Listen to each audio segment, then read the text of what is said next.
Үстүбүздөгү жылдын 7 февралында Бишкек шаардык соту камактагы саясатчылар Бектур Асанов, Кубанычбек Кадыров жана Эрнест Карыбековторго карата 2017 жылдын 17 апрелинде 1-Май райондук сотунун чыгарган өкүмүн күчүндө калтырган чечим чыгарды. Кечээ 15 февраль күнү 18 күндөн бери ачкачылык кармаган Кубанычбек Кадыров менен Эрнест Карыбековду номер 1 СИЗОго которушканы маалым болду. Ал эми ордунан тура албай төшөктө жаткан Бектур Асанов номер 47 колонияда калтырылды. Сегодня 18-й день. Бүгүн саясий туткундар Бектур Асанов, Кубанычбек Кадыров жана Эрнест Карыбековдордун ачкачылык жарыялап, эч нерсе жебегенине 18 күн болду. УКМК кызматкерлери бул саясатчыларды жалган кине менен айыптап 12 жылдан 20 жылга чейин соттогондугу үчүн ачкачылык жарыялашты. Приговорили по ложным обвинениям. Саясий туткундарды коргоо комитетинин мүчөсү Зульфия Маратайымдын айтымында кечээ Бектур Асановдун 82 жаштагы энеси абакка баласына кирип, ачкачылыкты таштоону суранган. Вчера Кечээ Бектур Асановдун 82 жаштагы апасы баласы менен жолугуп, өзүнүн ден соолугу, үй бүлөсү үчүн ачкачылыктан баш тартууну суранганда саясатчы чечкиндүү кадамдарынан кайтпасын билдирген. Ушундан кийин биз Кыргыз Республикасынын президентине жана Жогорку Кеңештин бардык депутаттарына кайрылуу жолдодук. Анда биз акыркы 2 жылдын ичинде күнөөсүз саясатчыларды мыйзам чегинде коргоп калуу үчүн бардык аракеттерди көрдүк.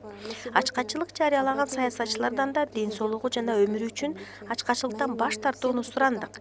Кыргызстандын белдүү патриот 3 саясатчынын тагдыры мындан ары президенттин жана депутаттардын колунда экенин билдиребиз. они находятся в заключении в СИЗО ГКНБ.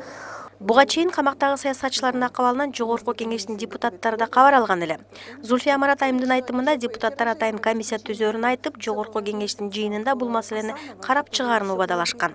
Андан сырткары ачкачылык жарыялаган саясатчылардын ден соолугу туурасында президентте кабары бар, дейт Зульфия Марат. Они ответили, просто вот как бы констатируя. Болгон фактыны эле кайра жазып жооп беришкен, эч кандай натыйжа алып келген жоопту ала албадык. Биз кайрылуубузда УКМКнын башчысы Адил Сегизбаев башында турган атайын кызматкерлер, прокурорлор жана соттордон турган кылмыштуу топко кирген 51 адамдын аты фамилиясын жазып президентке бердик. Алар мыйзамды сактабай каалаганын кылып жатышат. И вот эта преступная организованная группа, которая состояла из сотрудников госбезопасности, прокуроров и судей. Саясий туткундарды коргоо комитети буга чейин өлкөнүн чоң саясатчыларынын башын бириктирген форум өткөргөн. Кечээ жакында номер 47 колониянын алдында пикет уюштурушуп, 14 февраль күнү Жогорку Кеңештин алдына да чогулуп, УКМК башчысы Адил Сегизбаевдин иштен кетүүсүн талап кылышкан. Коррупцияга малып чок кылып аткан Сегизбаев кетсин! Эскерте кетсек, саясатчылар Эрнест Карыбеков, Бектур Асанов жана Кубанычбек Кадыровдор 2016 жылдын март айында кармалып, УКМКнын тергөө абагына киргизилген. 1-Май райондук соту бул саясатчыларды күнөөлүү деп таап, 2017 жылдын апрель айында Бектур Асанов менен Кубанычбек Кадыровду 12 жылга, Эрнест Карыбековду 20 жылга эркинен ажыраткан өкүм чыгарган. 2018 жылдын 7 февраль күнү Бишкек шаардык соту райондук соттун өкүмүн күчүндө калтырган. Кубанычбек Кадыров, Бектур Асанов жана Эрнест Карыбековдор үстүбүздөгү жылдын 31 январынан баштап ачкачылык жарыялашкан. Алтынай Арыстанбекова, Дастан Кадыркулов, Next TV күндүн темасы үчүн.